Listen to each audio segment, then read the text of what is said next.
Hey guys, I'm here. Welcome back. Today we are diving into Ahsoka episodes 1 and 2. I'll be getting these out as quickly as I can. We got a 2-episode premiere. One thing that's going to help things out a little bit is that they've changed the release time for these shows, so I'll be able to keep up with it a little bit quicker, at least not have to stay up until 3 a.m. to check these things out. So that's going to be a huge relief for me here, man. Oh my lord. Hearing that news was like music to my ears. But with that said, I've been really looking forward to the show. If you haven't seen my reactions to the trailers leading up to this, I think I've made that pretty apparent. I'm excited to see what they do with this. I'm excited to see what all we kind of glean from these little new mysteries that have been kind of parsed out to us. And then this is also Ray Stevenson's final live action role before he passed away. So I'm excited to see what he brings to this role, this character, this world, because he is definitely a force to be reckoned with, and his character has very much so intrigued me from this point forward, from what we've seen, the little glimpses here and there of him and his apprentice. I can't wait to get into the show, man. I'm really excited. But, so with that all said and out of the way, guys, if you want to see the full length reaction, check that out over on Patreon, or if you become a member of the channel, gets you access as well. It's in watch-along format, so you just need to sync up your own footage with the time codes and reaction the entire episode. Get the same thing for all the other shows and movies that we cover on the channel. You also get to suggest and vote on what movies we react to each month. We got monthly Q&As, behind-the-scenes footage to try to make it worth your while, since you are going to support the channel, guys. I'd really appreciate it. If you enjoy this reaction, to leave a like, drop a comment, subscribe if you're not already. With that, I'll send it away. Let's hop into episode 1. Here we go. Oh. The evil galactic empire has fallen, and a new republic has risen to take its place. However, sinister agents are already at work to undermine the fragile peace. A plot is underway to find the lost Imperial Grand Admiral Thrawn and bring him out of exile. Once presumed dead, rumors are spreading of Thrawn's return, which would galvanize the Imperial remnants and start another war. Former Jedi Knight AHSOKA Tano captured one of Thrawn's allies and learned of a secret map, which is vital to the enemy's plans. Ahsoka now searches for the map as her prisoner, Morgan Elsbeth, is transported to the New Republic for trial. All right, interesting. A ship has entered this sector. It isn't Home 1. Ask them to identify themselves and transmit their clearance code. We getting a breakout? They're Jedi. Say again? The signal is an old Jedi clearance code. They say they're here to see the prisoner. I bet they are. I'm calling their bluff. Signal them to come aboard. Why would you do that? These Jedi. Why would you do that?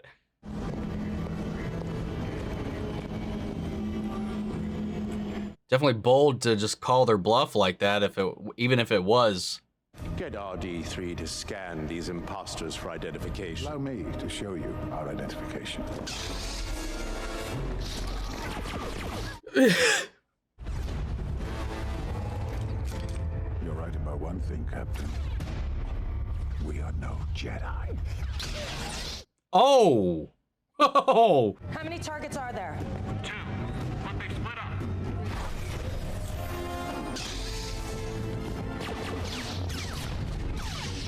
Jeez, she is cold and quick.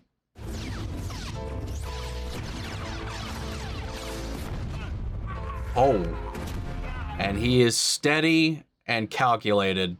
The Jedi who captured me seeks the map. She knows about Thrawn. Who is this Jedi? AHSOKA Tano. That was a pretty good opening, though, even if that captain was dumb as shit.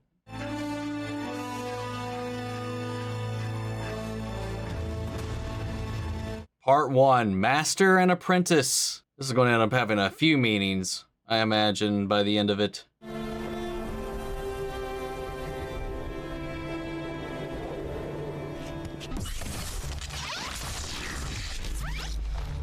I always love when they do that with sabers, man.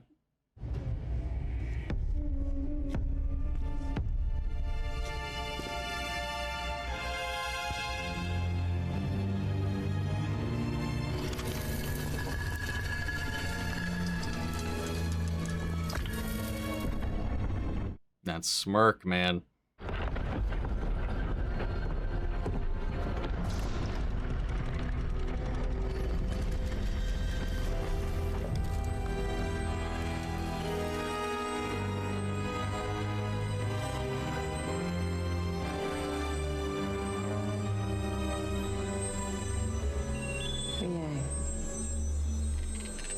found it. Oh, great.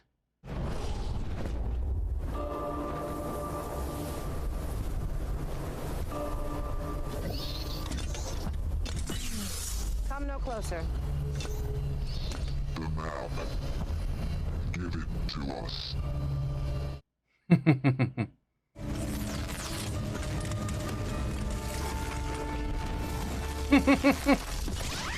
Whoa!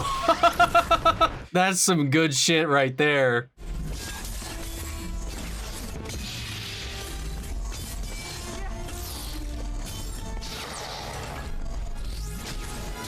Damn, man.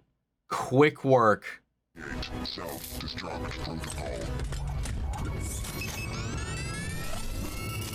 Huyang, where are you?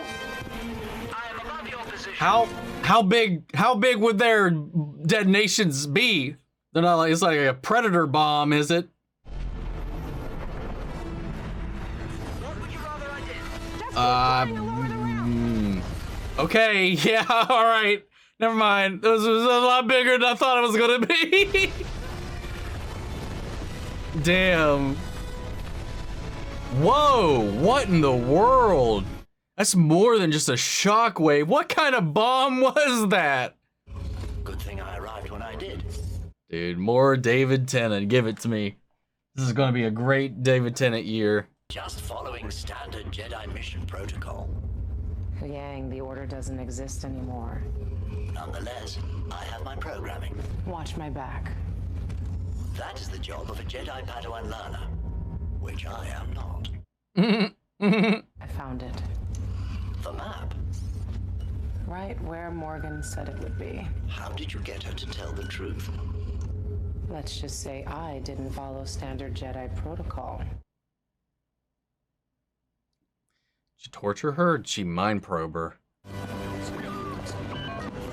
Hey! What's their connection to Morgan Elsbeth? I have known her to hire mercenaries in the past. Well, the investment paid off. The day isn't a total loss. Star map? Not just any star map. This one. Thought so. Let's take a look at this map. We cannot show you the map. The device is locked. The key to activating it has eluded me. It's never a straight line with you, Jedi. You need a thing to open a thing to use a thing to prompt a thing. Star maps are always very particular. Who could help you with this? I do. Well, I'm not sure she'll want to help. she'll do it. For Ezra. Yeah. I got a lot of questions about Baylan being a Jedi for hire. It's better in this period, but like however long. Oh, Sacrificed himself yo! to liberate our world. This monument we dedicate here today stands in recognition of Commander Bridger and the rebel leaders. No. May their courage and commitment never be forgotten. Here to say a few words is one of those rebel leaders, Commander Sabine Wren. Where is she? I don't know. She was just here. Where did she go? I don't know where she went. Get out there and say something. What? Allow me to introduce Senator Jai Kell, who will share with us Okay. some words of So like, wisdom. how long have they been hired mercenaries? Because if it was during the Empire, how was that allowed and not snuffed out? Sweet. Sabine Wren. Find her now. Oh man, that mural, dude. So awesome. I have my orders. I'm gonna need you to pull over. She's not stopping. Sabine!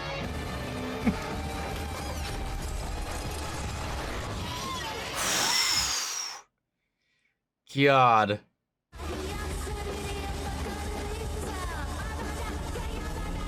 Just report back, say you couldn't find her.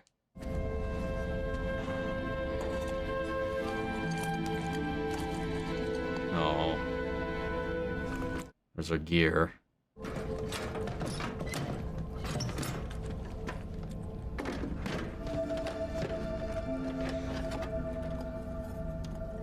Oh. I know your fight isn't over, and now I won't be there you. Damn.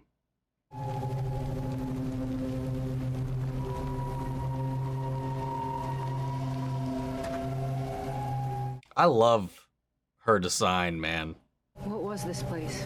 An ancient temple built by my ancestors. The Night Sisters of Dathomir.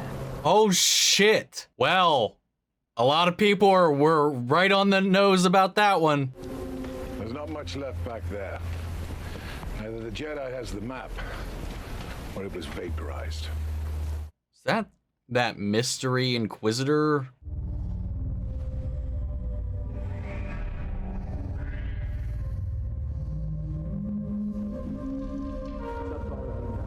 All these little set decorations, man.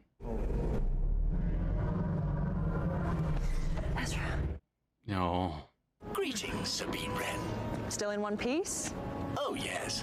And still 75% original parts.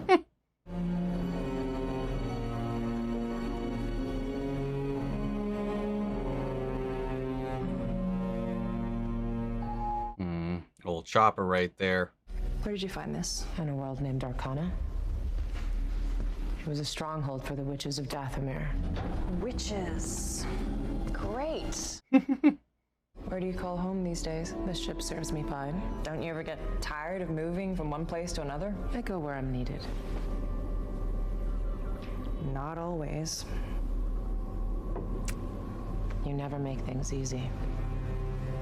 Why should I? You never made things easy for me, Master.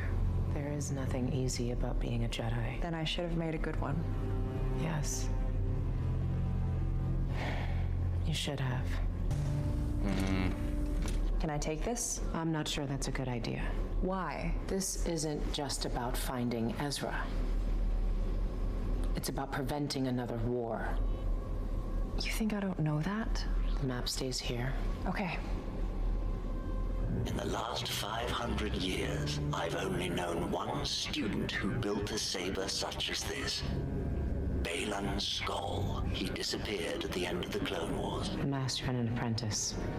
That would be my assumption. They will be formidable adversaries. For you alone. Of course. Sabine, you're going to want to hear. Yeah, that's what I thought. Exactly what I thought was going to happen.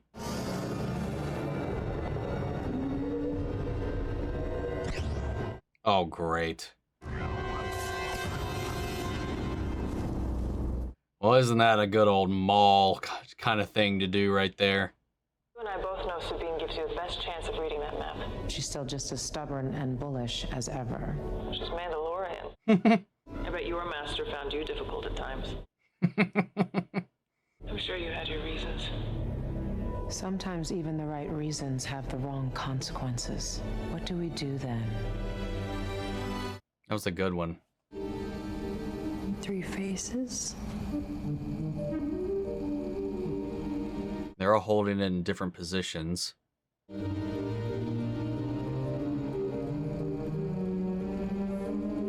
There's the Trinity knot in the middle as well.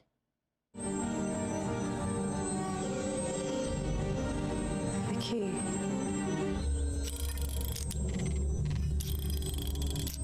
Oh, I see. Ah, okay. And then she's gonna summon Cenobites, and it's gonna get real weird. There we go. Think I'm going on a trip?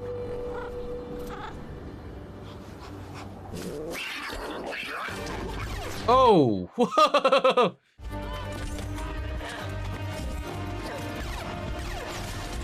Nice. We have a problem.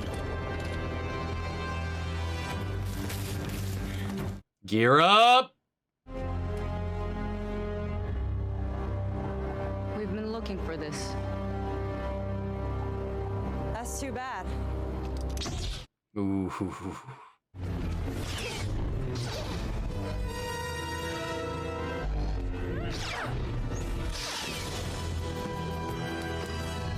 Let's go. Let's go.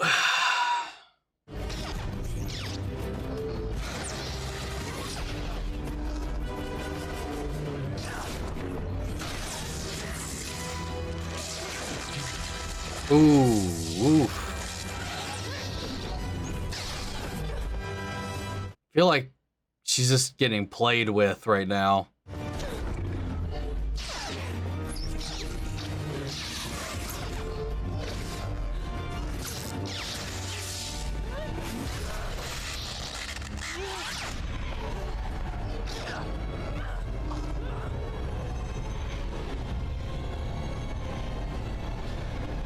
Yeah.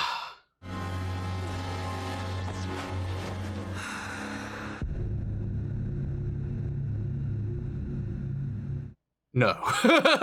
Is that where this episode ends? Damn. Aw.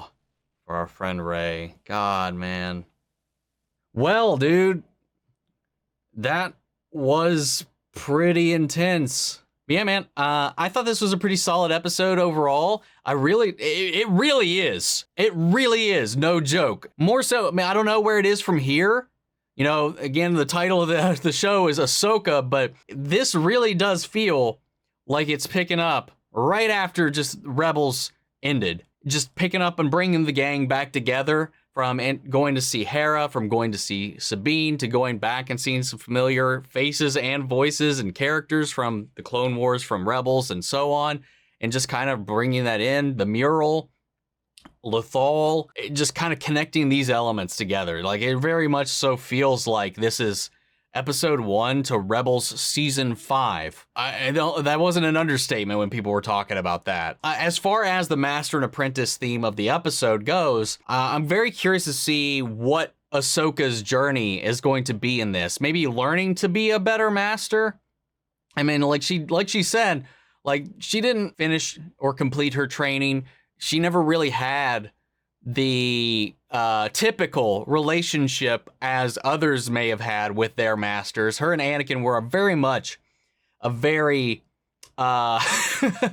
unconventional kind of duo, especially within the Order, which definitely didn't help things when she was on her own as well. But it does seem like that, even despite what happened, you know, she's dabbled in this since, because I know timeline wise, this is happening while season 3 of The Mandalorian is happening. So while Din and Bo are working towards reclaiming Mandalore, this is simultaneously happening now. And I believe that they said, if I remember right, it's been a minute, those events were 2 years after we last saw Din and Grogu reunited, where Ahsoka was on that world with Luke, with Grogu, with Din at that point, and was still felt like a little bit at arm's length with the Jedi traditions, which just makes me wonder, and we'll probably dive more into that, because if this like setup is any indication, I feel like this is going to be a journey of her kind of finding her footing again, and maybe finding her resolve once again, her confidence in passing on her knowledge, or reconciling the reasons she left, the reasons she never went back, or whatever, because there's still a lot of baggage that Ahsoka's always carried with not just Anakin, but with just the way the Order treated her, and vice versa, how she ended up treating the Order as well. So I'm wondering if she's going to come to terms with this, whatever this brick wall is that caused this disconnect to happen, which when she tried to maybe take on Sabine as an apprentice, whatever she saw in Sabine, which we saw, like she's a Mandalorian. That's what her roots are in, but she's dabbled in a little bit of this before as well with the Darksaber, with the training she had with Kanan when he was teaching her how to wield the Darksaber and just to traditionally wield a lightsaber in general.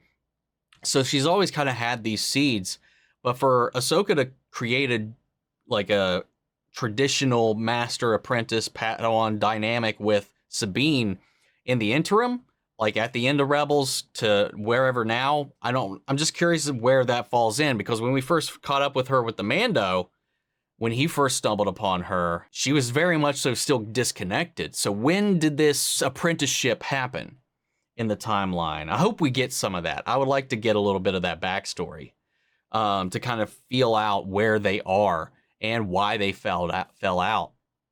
But it's just an interesting idea.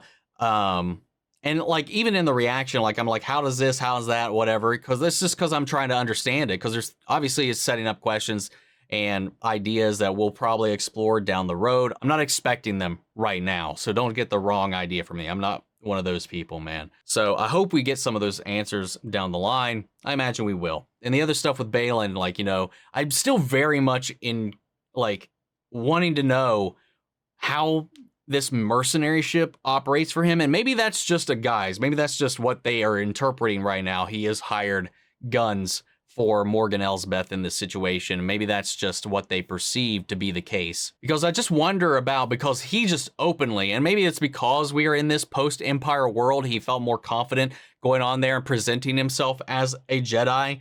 Because at least at this point, it's not taboo under the New Republic to come out as a Jedi and be presented as such. Like, there's no reason to be hiding at this point.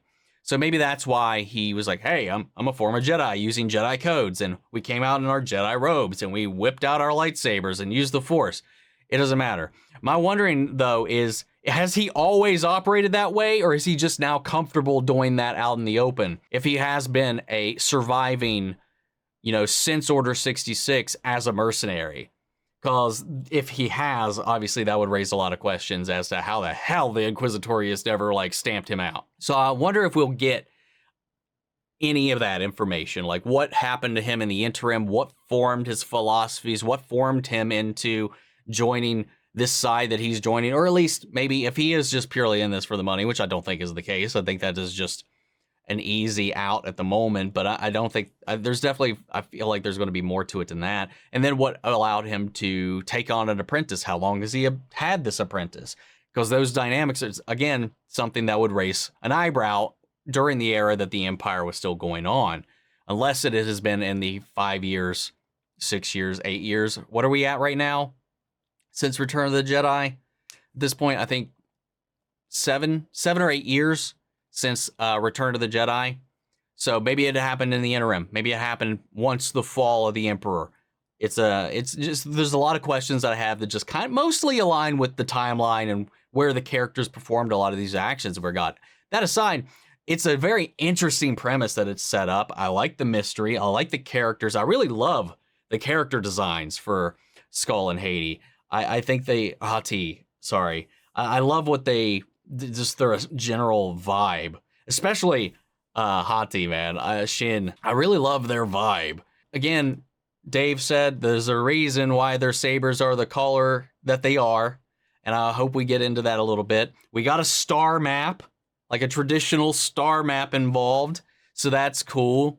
You know, Morgan Elsbeth, we got the reveal and confirmation she is, in fact, a Night Sister. There's a lot of people that had speculated that before when we were introduced to her, and then even more so in the trailers, because there was like that one shot where it looked like there was a hint of green down below one of the shots when they were herself were looking at the map and saw that maybe she was using some kind of witchery to do that, which was interesting. I was a little apprehensive about diving headfirst into that, like unlike some other people, but it turned out to be right. She is. But it's kind of funny because, like, at the same time, up until this point, the Witches of Dathomir, just like the Jedi, we had long presumed that they were extinct. And more, it's just like, well, this other person survived the Order, you know, the Order 66. We have Baylan, another survivor of the Order. And for a long time, in canon, Merrin is the only Night Sister that we know that has survived the desolation of Dathomir. So it's interesting to me that Morgan Elsbeth has her ties back into that as well, because then you have just another kind of echo in this large galaxy where you're just like, these people have managed to scrape by on the outskirts. Though Morgan is a little bit of a different situation because she's joined up with the Empire. She's managed to cement herself as a governance, kind of just been out there, but I don't know if the whole world knows she's a witch of Dathomir. So that just begs a lot of questions about that as well, that I would love to see if we dive into. That's just cool. I just love the Night Sisters, man, and the Jedi, and I love how that's going on. And again, I'm not one of those people that's also like, oh my God, how useless was this Order? Like, if you look at the percentages at the amount of Jedi that have survived versus how many there were at the time the Order went off, like less, what is it, like 1%, less than 1% of the Jedi Order survived. That's a pretty good execution of the Order when you think about it. In the scale of this universe, this galaxy, it's just not all that realistic to have exterminated them all. It's just the narrative for a long time was that they were all gone because the world didn't know. I mean, if they stayed in hiding, that's the idea. You shouldn't know if they were around because it would be people being aware of it would get you killed. I get the apprehension for that and kind of like the, oh my gosh, here's another survivor kind of idea, but it just doesn't bother me that much. I'm more interested in the execution, the hows, the whys, and the missions of these characters and what their purpose in the overall story is going to be. And that's what's got me in this. I love the temple sequence, the solving of the puzzle, likewise with the actual solving of the puzzle that Sabine did. I like those elements, the aesthetic of the worlds we've seen so far, the live action visualization of and realization of Luthal, Clancy Brown, David Tennant, just everybody coming in here. Again, I know a lot of people are also like a little apprehensive about Mary Elizabeth Winstead as Hera, but I really did feel Hera here when she was talking, when she was interacting with everybody. We also got to think that she's been both a general and a mom for quite some time by this point. So there is a different air about her than the last time maybe we interacted with her, but it felt like a natural progression of where these characters were when we left them off. I don't know, man. I really liked everything about this for the most part. I think the only hangups I kind of mildly have, if I have anything with the execution of the episode so far, is just I don't understand the logistics behind this, the captain's decision making in the beginning of the episode and the fight between Sabine and the Apprentice. It was a little slow. But then again, it's been a long time since she's probably swung that lightsaber around, which is one other reason why I imagine after that scene we got in the opening with the Apprentice that she was probably toying with her food for a little bit. That's my guess. But yeah, then she's like, when it came down to it, she just like, whap, got her. She's fine. Stomach shot, Star Wars. She should be okay. I mean, we know she's going to be okay. There's the shot later of her with her hair cut and ready to go as she's suited back up to go on this adventure. She opened the map. She's hopefully got it memorized. If we want to quote Axel himself, the location that the map was pointing to. So even without this piece, maybe she can find the next one and they can have a KOTOR-like journey to find the next map to the next map to the next map. That's probably what's going to be the setup for this until they get to that final destination. But yeah, man, what did you guys think of the episode? I really enjoyed it. I'm excited to jump into the next one. I'm glad we have this next one right now, especially considering where this one ended. So let's go ahead and get right into that. Hopefully I'll have the next episode out for you soon.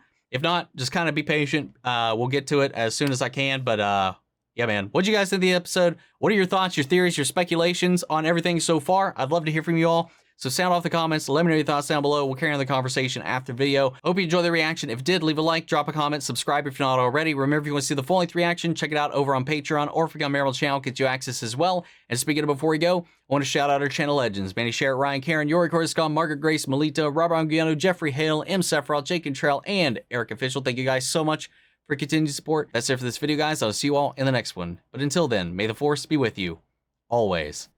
Take care, everybody.